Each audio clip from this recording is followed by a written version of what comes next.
नमस्कार। आज के इस खास विश्लेषण में एक बहुत ही दिलचस्प मुद्दे पर बात करते हैं। चलिए सीधा मुद्दे पर आते हैं। इन दिनों भारत के इंटरनेट पर अचानक से एक बड़ा ही अजीब सा नाम ट्रेंड कर रहा है, कॉकरोच जनता पार्टी। जी हाँ, बिल्कुल सही सुना। करोड़ों युवा जिनके पास डिग्रियां हैं, बड़े बड़े सपने हैं, वो सब अचानक एक ऐसे डिजिटल आंदोलन का हिस्सा बन गए हैं जिसकी शुरुआत बस एक छोटे से मीम से हुई थी। मतलब ये कोई आम राजनीतिक दल नहीं है, बल्कि एक ऐसा विषय है जिसकी सच्चाई किसी को भी हैरान कर सकती है। इंटरनेट की इस दुनिया में जहां हर रोज नए ट्रेंड आते और जाते हैं, वहां ये एक ऐसा मुद्दा है जो सीधे तौर पर देश के भविष्य से जुड़ा है।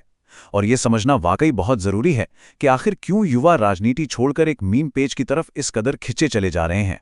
तो अब सबसे बड़ा सवाल ये उठता है कि क्या ये सिर्फ इंटरनेट का एक और मजाक है या फिर एक पूरी की पूरी युवा क्रांति। सच कहें तो सालों से दबा हुआ जनरेशन जी का गुस्सा अब एक बिल्कुल ही नए रूप में बाहर आ रहा है। शुरुआत में तो बस इसे एक ट्रेंड मान लिया गया था, कुछ लोगों ने हंसकर टाल भी दिया, लेकिन अब सिस्टम भी इसे देखकर हैरान है। आखिर ऐसा क्या हो गया कि लाखों की तादाद में युवा खुद को इस अजीबोगरीब नाम से जोड़ने लगे। असल में ये सिर्फ एक मीम का सवाल नहीं है, ये उस गहरी हताशा का प्रतीक है जो अब एक डिजिटल विद्रोह का रूप ले रही है। पारंपरिक आंदोलनों की जगह अब इस डिजिटल लहर ने ले ली है, और सच मानिए इसे नजरअंदाज करना किसी भी समाज के लिए भारी पड़ सकता है। जरा 2020 के दशक के भारत की इस अजीब सी सच्चाई पर गौर कीजिए। इंटरनेट के साथ बड़ी हुई इस नई पीढ़ी के पास डिग्रियां तो बहुत हैं, आंखों में बड़े बड़े सपने भी हैं, लेकिन सामने एक बहुत ही बड़ा सवालिया निशान खड़ा है कि आखिर हमारा भविष्य कहाँ है। ये वो पीढ़ी है जिसने सब कुछ डिजिटल होते देखा है अपनी आंखों के सामने, लेकिन जब बात रोजगार की आती है ना, तो हाथ बिल्कुल खाली हैं। नौकरी के बिना ये डिजिटल नेटिव युवा खुद को एक बहुत ही गहरे संकट में पा रहे हैं। एक तरफ तो आधुनिक भारत की चकाचौंध है, बिल्कुल चमकता हुआ, और दूसरी तरफ बेरोजगारी का वो अंधेरा जहां लाखों डिग्रीधारी युवा रोज अपनी उम्मीदों को मरते हुए देख रहे हैं। चलिए इसे थोड़ा और गहराई से समझते हैं। इस गुस्से की वजह बिल्कुल साफ है। जरा एसएससी, यूपीएससी या बैंकिंग की तैयारी कर रहे छात्रों की स्थिति के बारे में सोचिए। कल्पना कीजिए उस छात्र की जो सालों तक एक छोटे से कमरे में बंद होकर दिन रात, मतलब लिटरली दिन रात पढ़ता है, और फिर अचानक से पेपर लीक की खबरें आ जाती हैं। महीनों का इंतजार करने के बाद पता चलता है कि एग्जाम कैंसिल हो गए, और भर्तियों में सालों साल की देरी तो जैसे अब आम बात हो गई है। इस लगातार बढ़ती बेरोजगारी ने युवाओं का सिस्टम पर से भरोसा पूरी तरह तोड़ के रख दिया है, और यही वजह है कि उनका यह गुस्सा अब सड़कों पर नहीं बल्कि डिजिटल दुनिया में फूट रहा है, क्योंकि जमीनी हकीकत में उन्हें सिर्फ और सिर्फ धोखा मिल रहा है।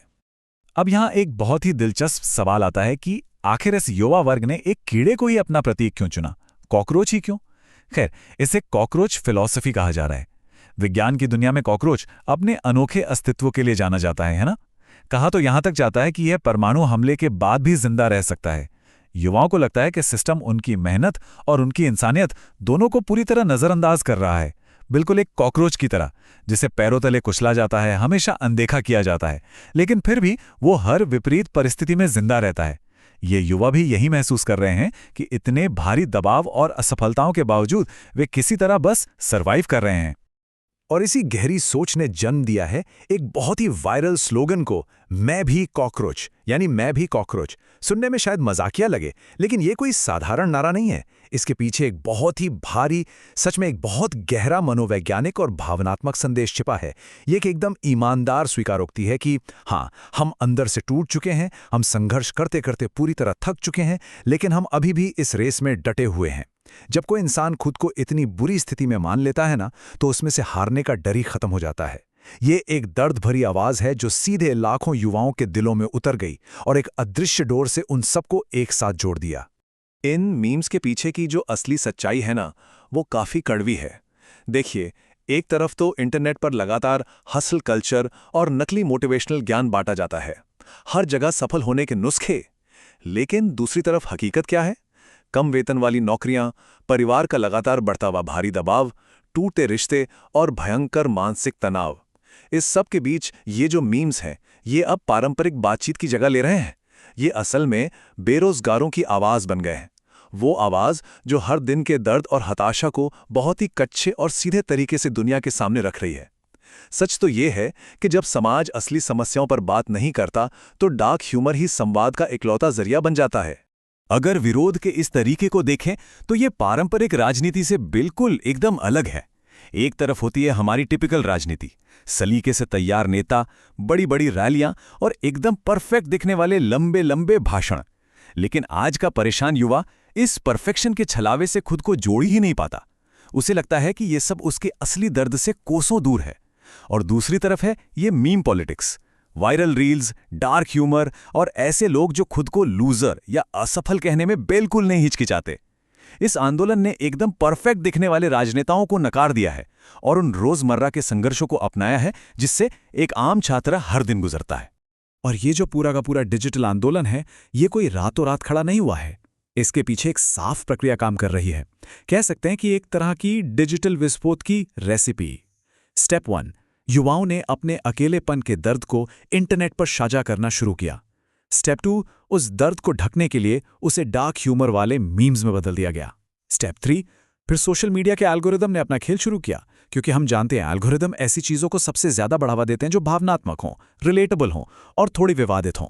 और इसी एल्गोरिदम की मदद से इस साझा दर्द ने एक बहुत बड़े डिजिटल आंदोलन का रूप ले लिया, जिसे हम आसानी से स्टेप 4 कह सकते हैं। इस पूरी घटना की सबसे अहम बात पता है क्या है? इसका कोई एक नेता या कोई एक चेहरा नहीं है। सत्ता अब बड़े बड़े लाउडस्पीकर वालों के हाथ में नहीं है, बल्कि स्मार्टफोन थामे उन युवाओं के हाथ में है। ये पूरी तरह से एक विकेंद्रीकृत यानी एक डिसेंट्रलाइज सिस्टम है। सड़कों पर लगने वाले पोस्टर्स की जगह अब डिजिटल हैशटैग्स ने ले ली हैं। जनता खुद कंटेंट बना रही है और अपना नैरेटिव खुद ही तय कर रही है।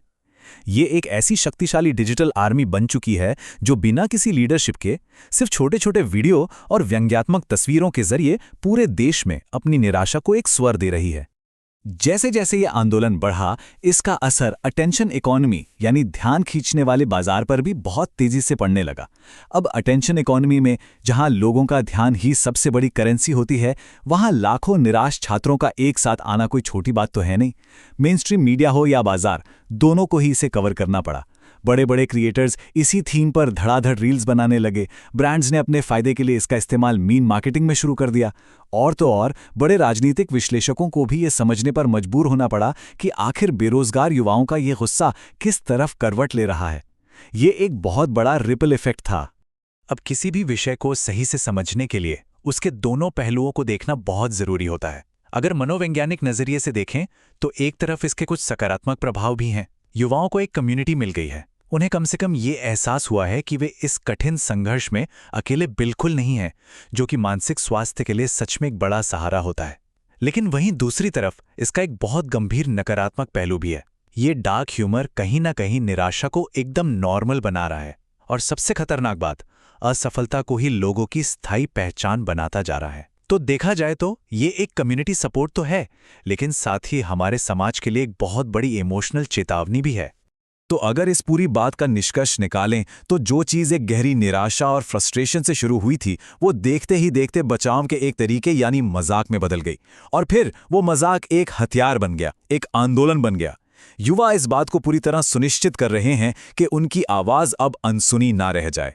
चाहे इसे महज एक एंटरटेनमेंट का ट्रेंड मान लिया जाए या फिर सिस्टम के खिलाफ एक गहरा संगठित रिएक्शन। सच्चाई तो यही है कि इंटरनेट की ताकत का इस्तेमाल करके इन युवाओं ने अपनी एक अलग और बेहद मजबूत जगह बना ली है। उनका दर्द अब सिर्फ उनका नहीं रहा, वो पूरे देश की टाइमलाइन का हिस्सा बन चुका है। और इसी के साथ हम अपने इस विश्लेषण के बिल्कुल अंत पर आते हैं, जो पीछे छोड़ जाता है एक बहुत ही गहरा और सोचने पर मजबूर कर देने वाला सवाल।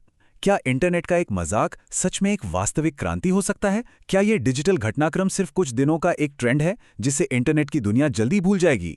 या फिर हम एक नए तरह के सामाजिक प्रदर्शन का पहला अध्याय देख रहे हैं, एक ऐसा अध्याय जहां मीम्स का इस्तेमाल सिर्फ हंसाने के लिए नहीं, बल्कि सत्ता से सीधे सवाल पूछने के लिए किया जा रहा है? ये एक ऐसा सवाल है जो यकीनन आने वाले समय में हमारे समाज की दिशा तय करेगा। इस विश्लेषण को सुनने और समझने के लिए बहुत बहुत धन्यवाद।